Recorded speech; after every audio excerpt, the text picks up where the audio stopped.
Hello guys, kamusta kayo? Ako nga pala si Sonic Spot. Masabi ko lang sa mga bago dito sa UAE, sa mga especially na trabaho sa hotel, hospitality, restaurant. So masabi ko, piliin nyo kung saan talaga kayo passion. Walang masama kung susubukan nyo kung mga ibang mga trabaho para malaman nyo kung saan talaga yung fit magtrabaho, kung ano talagang passion nyo. Walang masama doon. So maganda na yung hinahanap nyo kung ano yung passion nyo. Either isang taon kayo sa trabaho, 2 taon, pero 1 taon, 2 taon, mahaba na yon. So dapat malaman mo kung anong passion mo talaga.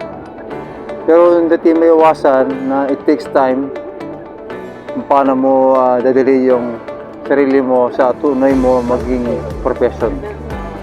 Kasi may iba't ibang sitwasyon na dumadaan sa buhay ng OFW. Minsan na mabago, sometimes it takes time dahil may kinaharap na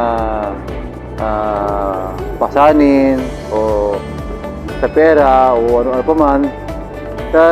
Basta mag-enjoy mo lang sa trabaho. Kung trabaho naman ay okay naman, sahod, sariling bahay, sariling transportation, libreng pagkain.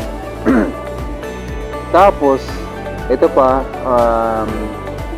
bago kayo magreklamo o ganito, grabe naman itong mga taong to. Isipin mo muna maigi at maghingi kayo ng advice sa matatagal na. Huwag muna kayo mareklamo kasi hindi nyo pa alam paanong buhay dito sa abroad at saka sa hotel at saka restaurant. Yan, ito lang mga sabi ko bago mareklamo, alamin nyo muna. Kasi may mga reklamo, mga bago pa lang, grabe naman, 12 hours, 13 hours. Ang tanong, ano ba ang pinili mo? Anong talaga passion mo? Kaya sinasabi ko, alamin mo kung anong passion mo, mag-1 taon ka muna, obserbahan muna. Kasi ang SOP sa Pinas at SOP dito sa Middle East, sa iba't ibang company, hotel, restaurant, iba. So mas mataas ang standard sa ibang bansa kumpara sa sariling bansa. Di ba? Tandaan mo yan. Huwag mo i-kumpara. Tsaka marami kang makakasalamuha na kultura ng iba't ibang tao rito. So, mag-train yung mindset mo, mag-train yung emotion mo, kung kaya mo bang tumagal. Di ba? So, kaya sinasabi ko, bago magreklamo, mag-observe ka muna at may ka ng tips, may ka ng advice sa mga tagal na kung ano dapat gawin. So, kasi kadalasan, ay grabe naman, ganito, parang papatayin na kami. Hindi ganon. Kabayan, marami tumagal dito sa hotel industry, sa hospitality industry. May mga 30 years, 35 years, pero nandun pa sila. So, bakit? Kasi, yun ang passion nila. Tsaka, matibay na sila pag ang kailang mindset, matibay na sila ang kailang emotion, kailang mindset, pag kailang prinsipyo nila, matibay na.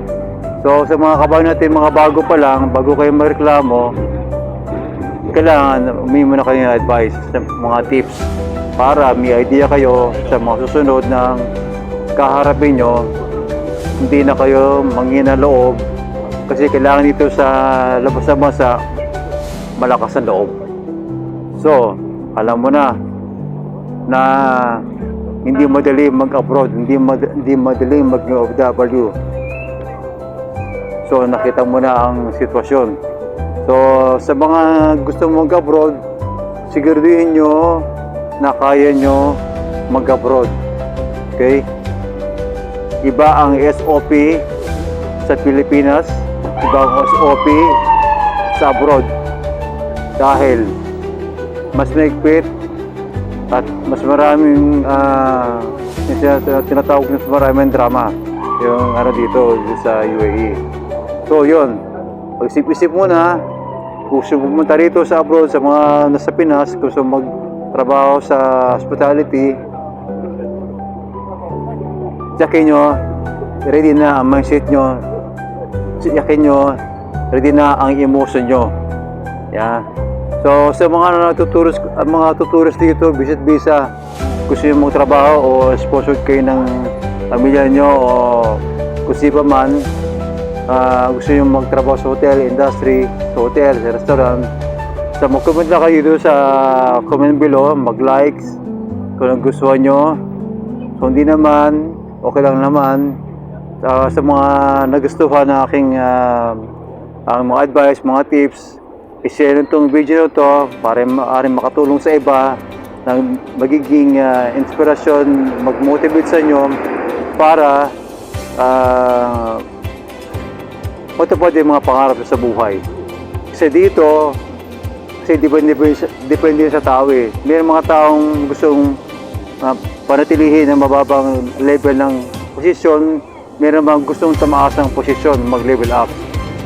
Nasa yun, gusto may pangarap kang meron kang dream na tamaas ang level ng kalidad ng buhay o antas ng buhay, so habaan mo ng pasensya. Mag-stay ka, maraming opportunity dito sa UAE, maraming mga hotels, mga bagong bukas, maraming opportunity, ang kalaban mo lang emotion at mindset. So ilan tip ko sa inyo, mabuhay po ang mga bagong OFW, bagong pasok dito sa UAE. Okay kayo, bye, see you, sana magkita po tayo one day, bye.